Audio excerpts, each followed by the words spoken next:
ہمارے سے ایک دوست نے یہ شکوہ کیا کہ آپ رومانس کے حوالے سے نارملی مردوں کے اوپر زیادہ بولتے ہیں یا لکھتے ہیں، تو خواتین کو بھی کچھ بتایا کریں۔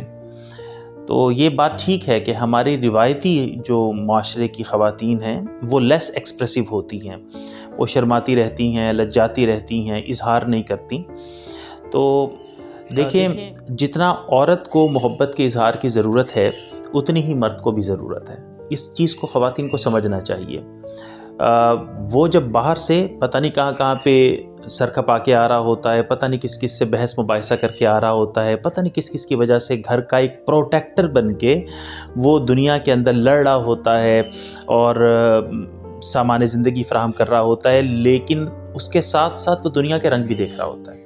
اب جب وہ گھر آتا ہے اور اس کو محبت کا اظہار بھی نہ ملے، ہونا تو یہ چاہیے کہ وہ جب گھر آئے اور نشانی بیان کی گی نا کہ چہرے پہ نگاہ پڑے تو اس کی تھکن اتر جائے۔ تو کسی نے کہا تھا کہ محبوب بڑا پرسکون ہوتا ہے، اگر وہ ایک لمحے میں تمہاری ساری تھکن نہ اتار دے تو یا تو تم محب نہیں ہو یا پھر وہ محبوب نہیں ہے۔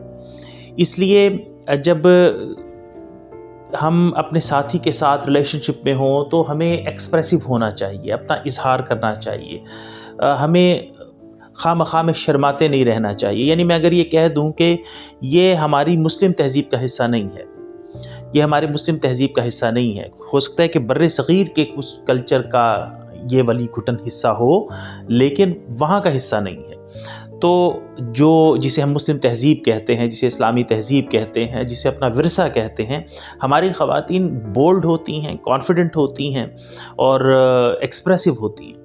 تو اس لیے اپنی اس شرماہٹ کو، لجاہٹ کو اپنے لائف پارٹنر کے ساتھ کم سے کم کرنا چاہیے۔ ادروائز وہاں پہ ہوتا یہ مطلب آپ نے کہاں پہ کرنی، یہ جھجک نہیں اتارنی تو کہاں پہ اور اتارنی ہے۔ اس لیے یہ بہت اہم ہے کہ ہم اپنی جو بھی زندگی گزار رہے ہیں اس زندگی کے اندر اپنے لائف پارٹنر کے ساتھ ایکسپریسو بھی ہوں، اظہار بھی کریں، جو فیل کریں اس کو بیان بھی کریں۔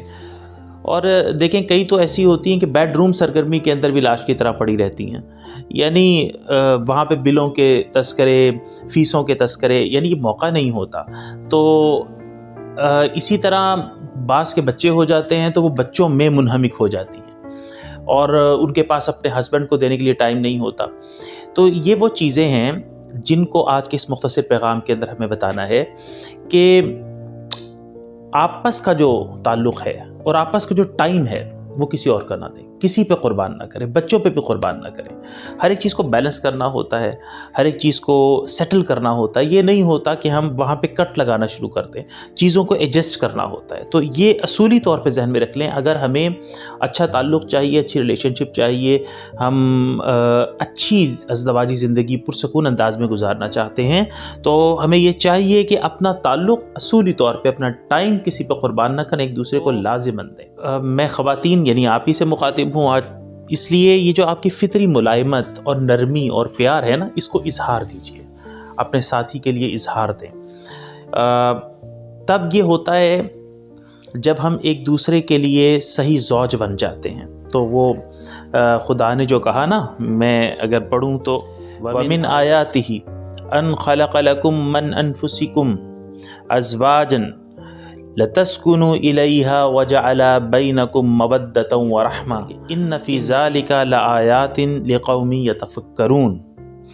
تو غور کرنے والوں کے لیے نشانیاں ہوتی ہیں، فکر کرنے والوں کے لیے نشانیاں ہوتی ہیں۔ یہ جو لِتَسْكُنُوا کا گھر ہے، سکون والا، یہ پھر حاصل ہوتا ہے۔ اس لیے ایک ایسا گھر، ایک ایسا تعلق جس کے اندر اطمینان ہو، احترام ہو، خوشی ہو، وہ اظہار سے حاصل۔ محبت اظہار چاہتی ہے تو خود اظہار کرنا شروع کریں۔ جائیں، آج یہ سن لیا ہے پیغام، آج کچھ ذہن بن گیا ہے، کچھ موٹیویشن مل گئی ہے، تو اپنے ساتھی کے پاس جائیں اور اس سے اپنی محبت کا اظہار کریں۔